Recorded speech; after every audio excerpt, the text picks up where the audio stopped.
It takes less than an hour to get there from Hampton County and offers such a unique, nostalgic experience for families. Curator Mark Wilson told me more about Naumkeag. Naumkeag is Berkshire Cottage, that's what it's referred to. It's a Gilded-Age mansion. It was built in 1886 by Carolyn and Joseph Choate. The Choates were from New York City. This was their summer home, and they used it from May to October every year from 1887 until 1958. So for over 70 years, for this one family, this was their refuge. It was the place they came to for the entire summer and enjoyed life here in the Berkshires. And now families today in 2015 can continue to enjoy it. Exactly, and that's what we see happening on every day. Families are coming up here to see what life was like for a family like the Choates, and also to experience all the property. So Mabel Choate was the daughter of Carolyn and Joseph, and she inherited the property in 1929. She spent most of the next 30 years working on the gardens with Fletcher Steel, and by 1948 she began to think, what should I do with this property? She had never married, she had no children to pass the house on to, and she was concerned about the future of this house and the collections and the gardens, the 50 acres, everything that was here. She wanted to see it remain intact and for people to enjoy. So she began working with the trustees of reservations. So when she died in 1958, everything went to the trustees of reservations, including all the towels in the closets, the letters, the rugs, the photographs, the furniture, the porcelain. It's all still here. Visitors can explore the home and get a real sense of what life was like over a century ago. So you're going to see the house as it was enjoyed for 70 years by the family. You're going to see all the rooms, the dining room, the library, the parlor, the 17 bedrooms, the 9 bathrooms. There are 44 rooms total throughout the house. It's about 10,000 square feet. So you're seeing every aspect of the property when you go through. And there are different tours too. So we have the regular tour, we have a backstairs tour that talks about the servant staff. There were anytime 6 to 12 servants who helped to run the house, so you find out more about those people.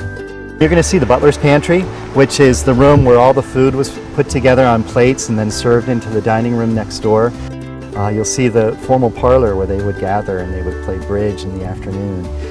There's the library where they sat and read books. There are over 2,000 books in the collection, all books that they read here at the house. And then the bedrooms upstairs, you'll see where the family slept, where the servants slept and had their own rooms in the house too. So it's the formal dining room, and the table, chairs, sideboards were all carved and built just for this house, for the Choate family. There are porcelains and Delftwares on the mantels and sideboards, and there's a tin ceiling, a thin tin leaf up on the ceiling which helps to reflect light from the candelabras on the walls and from the sunset in the afternoon. So at dinner time this room glows with all the light. And they also clearly had pets. They did. Mabel Choate had Cairn Terriers, Schnauzers, she had a poodle at one time, so there are always animals around this house. Mabel Choate loved her dogs, and they show up in the family photographs, and they're out in the gardens in the photographs, so they had the run of the house as much as anybody else. So Mr. Choate, this was his place where he did work if he was in town, and writing his letters and probably doing some law-related work separate from the family. But then it was Mabel Choate's study, so his daughter took it over after she inherited the house. And a lot of what you see in this room are his books, her books, portraits of Mr. Choate, some artwork from the family, and all the desk tools, the scissors and letter openers, and all the stationery.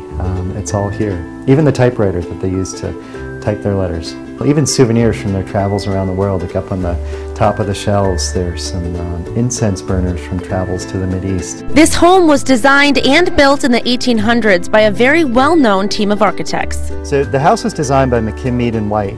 They were probably the most prominent architectural firm in the late 19th century. And Stanford White was the young partner in the firm. He was the most artistic, the most outgoing, and he was the one who had primary control over this. And the family wrote about going on shopping expeditions with him and buying furniture and being in on the design of the details. Like behind us on the building, all the little niches and areas over the windows are embedded with broken glass so that in the morning, as the light comes up from the sun, the windows sparkle. And that's just one of those many small details that he brought to the house. It's also more on this side Norman, European style brick and stonework, whereas the west side is shingle style, which is more common to New England. Mark told me what the most frequently asked question is. What is Naumkeag? The name Naumkeag comes from Salem, Massachusetts, where Mr. Choate was born, and it's actually the Native American name for that part of what we now call Massachusetts, north of Boston. So it's a place name, and it meant fishing place. So Naumkeag, that's one that we're always asked about. When you go on a tour, keep an eye out for unique details, like in the formal dining room. So when you look in the dining room, it's exactly as it was in 1887 when the house was built. So it's all the original furniture, the table, chairs, sideboards, and porcelain. It's all as it was. They never changed. They kept it the same. A lot of the furniture is very carved and has animal faces. So that's always a fun thing. Kids are always looking at those because it's right at their height. So as they're going through, they see these little faces carved into the legs. And also the artwork by Mrs. Choate. Mrs. Choate was a very talented artist. So there are her paintings, and we also have portraits of the family by John Singer Sargent, the very important artist, and the woodwork. Why take a trip to Naumkeag with your family? You're going to see how a 19th century family lived, which it's actually not that much different. I mean, we have things today like, iPhones and the internet, but they were enjoying the house the way that we all need and enjoy our houses. This is a very grand scale, but they had the same rooms. They have the dining room, the place where they ate, the places where they slept. So you get to see how life was 100 years ago, 100 years more. And that's important for people to take a moment just to experience all of that. Whether you're a master gardener or just love the beauty of landscapes, you will certainly be blown away by the gardens at Naumkeag. It's a big attraction for the property. The gardens at Naumkeag extend out 8 acres, and they were designed between 1926 and 1956. So they're early American modern design landscape gardens, and they were created by the owner of the property, Mabel Choate, and the noted landscape architect Fletcher Steele. There are actually 12 gardens within the landscape. They designed them over a 30-year period, and they're creating outdoor rooms, places where for the Choate family and the landscape architect, guests could gather and have fun. Where we're standing in the Linden Alley was meant for long walks into the woodland path that's down past us. There are places for theatrical performances, for poetry readings, for tea ceremonies. So the gardens are designed to be enjoyed, and that's what we encourage people to do, to come here and to experience the gardens, and many people come and spend the whole day. If you need a break from the daily grind and just need to relax and enjoy nature's beauty, this is the place for you. And that was the intent. They're meant to be enjoyed. You're meant to come in and feel relaxed and to be invited in. Even though you may not understand all the spaces, as you explore, you see their hidden walls and their structures tucked away, and they're meant to be walked around and sat on. And different times of the year you get different plantings, obviously, too. You get different flowers, roses, tree peonies. There are the wildflowers that extend down the pathway here. So you don't have to be a gardener or a flower enthusiast to really appreciate the scenery. Not at all, not at all. I think that's the great part about the gardens at Naumkeag, because you're in them, but you're also surrounded by the beautiful Berkshire Hills, and they're part of the design too, because when the gardens were put in, you can find yourself in a seat, and it opens up this magnificent vista. Mark told me about some of the different gardens you can visit and see. There's the afternoon garden, which was the first one created in 1928. It has these beautifully carved gondola poles, which are reminiscent of Venice, which was one of Mabel Choate's favorite cities to visit. And that was the first outdoor room. It's just off the south end of the house. Has fountains in the center, beautiful seats, and it's right up on top of the property, so you can look out across the landscape. Where I'm standing right now is known to be one of the most famous built landscapes in America. Miss Choate would use the blue steps to get down to her cutting garden down below. There's a Chinese temple on the property. Mabel Choate loved traveling through the Orient, and so when she came back in the 1930s from one trip, she built an entire Chinese temple on the property. There's the Oak Terrace, which is central to the gardens, and that has a great set of seats to look out. This circular pool with the fountain is partly surrounded by a hedge of boxwoods, and it serves as the focal point in the evergreen garden. There's also the evergreen garden, which is on the north side, and there's a large fountain in the center with shaded evergreens and seating around on the inside. Well, Naumkeag, it came to the trustees of reservations, the group that manages the property, in 1958. From the beginning, it was a destination for people, particularly to come see the gardens. And we also offer tours of the house, formal tours of the gardens. We also have a walking tour where you can take a recorded tour of the gardens on your own, at your own pace. People do, as I said, bring picnics, so they're planning on spending the whole day. But it really is a destination, and it's worth, even if it's a 2-hour trip from Boston or from Albany and other parts of New England, people are traveling here. We even get people from across the country. California, Alabama, Michigan coming in to see the property. As Mabel Choate described it, this was a garden that's meant to be enjoyed, and you're meant to feel like a kid when you come here.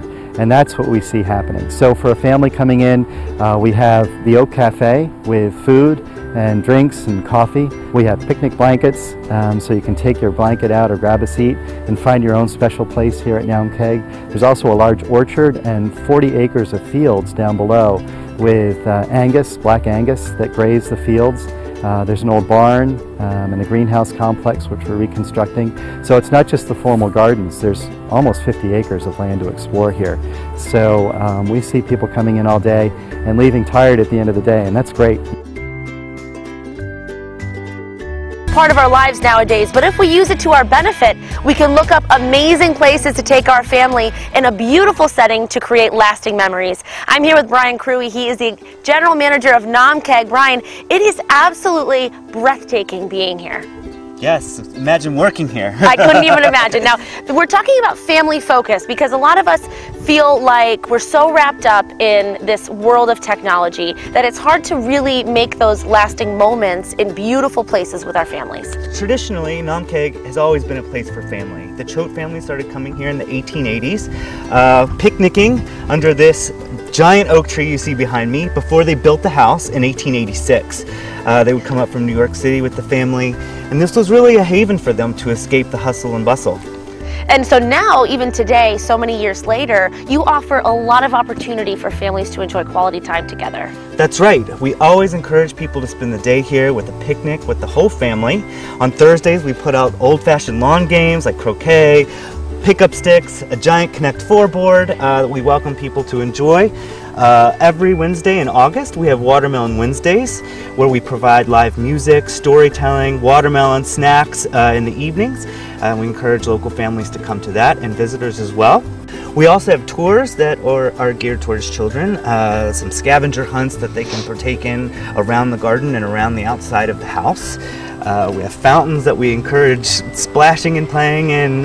Just come here and let your imagination run wild. I mean, you come to Naumkeag and we're really trying to create what it was like living in the era of the Gilded Age in a Gilded-Age cottage. So you can come here, and this is a real educational experience to what that time was like. You get a real sense of the history of this place through our interpretive staff, our house tours, the garden tours that we offer here.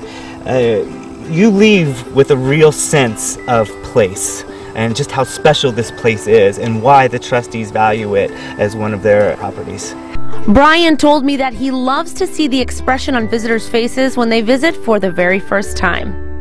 You know, it's always great to see people come to Naumkeag for the first time because no matter how many photos they've seen of it, it just does not do it justice. So if you just stand here on any given day and you watch people come in off the terrace and see this for the first time, it's just the wows and the excitement and just the awes that it inspires is really what makes our jobs here worthwhile. Really, it's just being able to come to a place and leave feeling that you've seen something unique, and leave feeling inspired, and leave feeling educated, that you've experienced something that you've never experienced before.